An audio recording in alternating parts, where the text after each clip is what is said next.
So, in conclusion, sasabihin ko nga, no, based on my own legal analysis, ang serious mistake committed by the former president kung bakit nandiyan siya ngayon sa The Hague, Netherlands.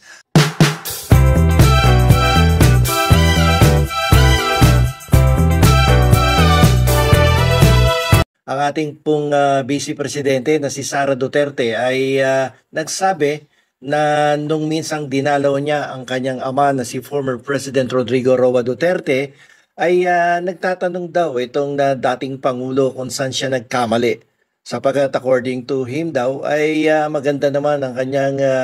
ginawa sa bansang Pilipinas during his time, no, as President of the Republic of the Philippines. Kaya nag-uusisa tuloy ang dating Pangulo kung saan siya nagkamali. At yan po ang ating tatalakayin sa episode na to at titingnan natin kung ano ba yung mga naging legal blunder at pagkakamali ni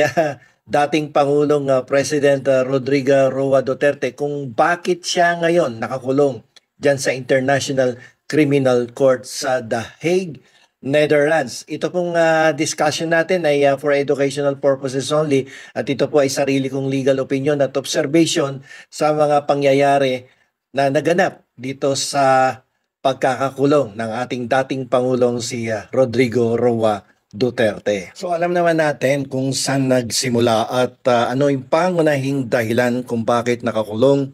ang dating Pangulong si Rodrigo Roa Duterte dyan sa facilities ng International Criminal Court sa The Hague, Netherlands. Ito ay dahil sa maraming aligasyon ng crimes against humanity related to Philippine drug war. While the membership of our country with the Rome Statute ended in March 17, 2019, ito pong ICC, mini-maintain pa din niya that it has still authority to conduct investigation and prosecute those responsible for the extrajudicial killings of thousands and thousands of Filipino people that took place, no, not only during the Duterte presidency, but likewise during the time that Duterte was still the city mayor of Davao. So, nagkaroon ng mga extrajudicial killings ng ang mga biktima ay hindi nabigyan ng pagkakataon na ma-avail ang mga benepisyong ibinibigay ng due process of law. Hindi nagkaroon ng fair trial at ang mga kamag-anak ng mga naging biktima ay lahat ay natakot. Yung iba ay nag-a-attempt pa lang sampa ng kaso ay hindi na makapagsampa ng kaso allegedly due to lack of documentary evidence. Sapagkat pagpupunta nga daw sila sa mga police station, doon sa mga lugar na kung saan nangyari ang extrajudicial killings ay according to the reports of ICC ay nawawala ang mga blatter, nawawala ang mga complaint or sumbong na isinagawa ng mga biktima or relatives of the victims of this extrajudicial killing. So malawakan, nagkaroon ng widespread and systematic attacks against the civilian population. So yan yung crimes against humanity. At nag-withdraw ang Pilipinas noong 2019, kaya lamang itong withdrawal nito ay nag-took effect 1 year after. So noong March 17, 2019. So siguro ang iniisip ng Duterte presidency during that time na kapag nag-withdraw na tayo sa Rome Statute ay mawawalan ng jurisdiction ang International Criminal Court to conduct investigation and prosecute those responsible for the extrajudicial killings of drug lords, drug users in the Philippines. Kaso, nagkaroon dito palagay ko ng blunder at hindi nila siguro naunawan agad na although the Philippines is no longer a member of the Rome Statute, ay sinasabi, no, doon sa ilan sa mga probisyon ng nasabing international law na ang Pilipinas bagamat hindi na miyembro ng International Criminal Court simula noong March 17, 2019, ang mga crimes against humanity na nangyari noong panahon na tayo ay membro pa, ay magkakaroon pa rin ng authority ang ICC to conduct the investigation and prosecute those responsible for the happening of these extrajudicial killings. So nag-withdraw ka on the assumption na makakalusot, kaya nga lamang ay hindi pala pwede dahil may provision doon sa Rome Statute na kahit nag-withdraw ka, ang mga krimen na nangyari nung ikaw ay presidente pa at ang inyong bansa ay membro pa at hindi pa nag-withdraw, the ICC still has jurisdiction. So this may be considered as one of the serious mistakes of the former president. Sapagkat ngayon kung mapapansin ninyo, dahil miski dito sa Senate investigation na isinagawa ni Senator Amy Marcos ay madalas ini-invoke ng ilan sa mga senador katulad ni Bato de la Rosa na bakit ina-apply yung 9851 na local law or domestic law, bagamat sinasabi kasi ng Article 59 ng Rome Statute na dapat dinala nga daw sa independent or sa isang competent judicial authority si Presidente Duterte bago dinala sa The Hague, Netherlands. So, doon sila nagkamali sapagkat hindi mo na nga daw pwede or hindi mo na excuse me, hindi mo na pwedeng i-invoke ang nasabing Article 59 ng Rome Statute sapagkat hindi ka na miyembro ng International Criminal Court. So it's a big blunder on the part of the former president na kanyang mga lawyers na i-invoke tong Article 59 na kung saan hindi na tayo miyembro ng Rome Statute. Kung miyembro pa sana tayo ng International Criminal Court, pwedeng ilaban itong Article 59 ng Rome Statute sapagkat talaga namang kinakailangan na dumaan sa isang competent judicial authority ang isang suspect sa crimes against humanity bago mo siya bitbitin papuntang International Criminal Court upang doon ay makulong.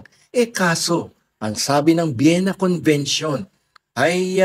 ang isang non-party o kaya ang isang third party, ibig sabihin hindi ka na miyembro, ang isang hindi miyembro ng isang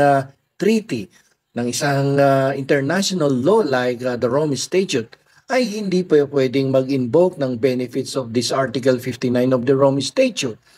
Yang Article 59 na yan, na nagsasabing the suspect must be presented before a competent judicial authority refers only to the member state. Nabanggit ko na yan doon sa ating episode na litong-lito si Senator Amy Marcos na doon sa isinagawa niyang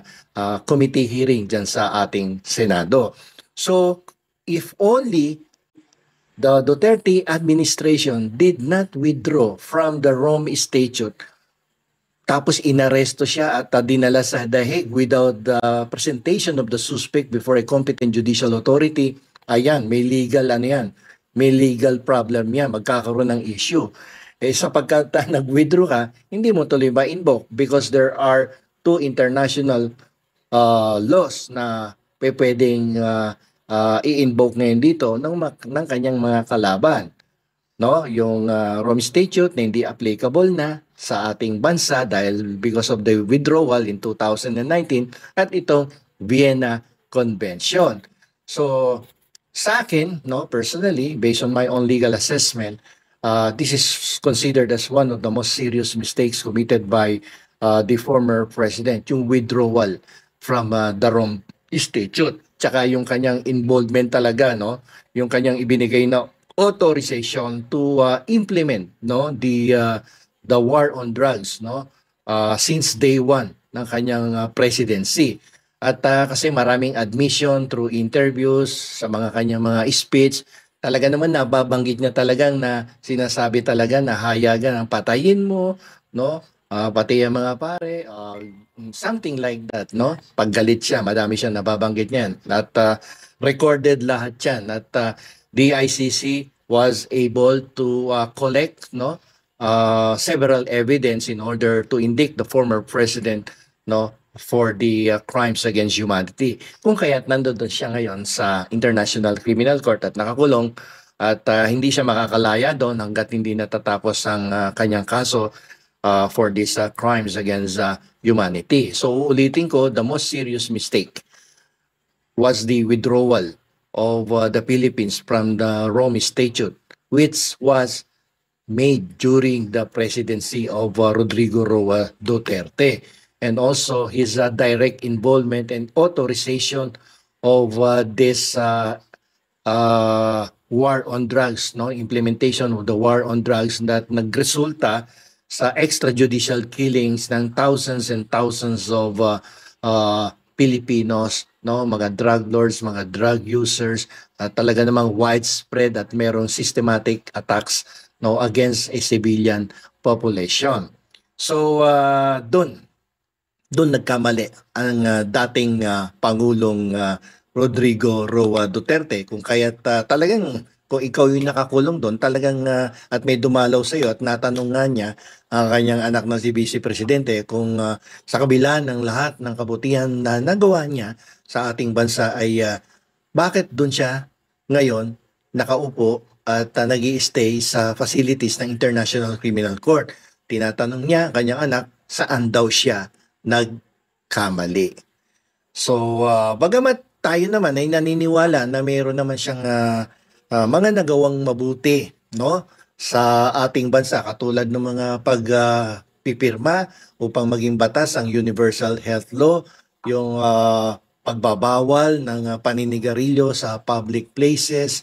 at yung kanyang mga infrastructure projects, no, although nasisita ngayon dahil mga mahihinang materyales ginamit sa ilang infrastrukturang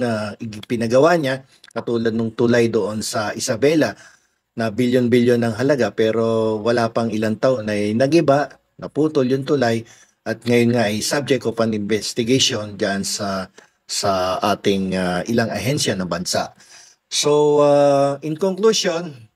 sasabihin ko nga, no, based on my own legal analysis, ang serious mistake committed by the former president kung bakit nandiyan siya ngayon sa The Hague, Netherlands, ay yung kanyang direct involvement and authorization of this war on drugs that resulted in the deaths of thousands of innocent people who were not given the opportunity of the due process of law or fair trial, and the withdrawal of the Philippines from membership dito sa Rome Statute. Kung hindi lamang niya ginawa sana yung withdrawal niya, baka na-invoke niya yung Article 59 of the Rome Statute at baka hanggang ngayon, andi dito pa rin dating Pangulong Rodrigo Roa Duterte.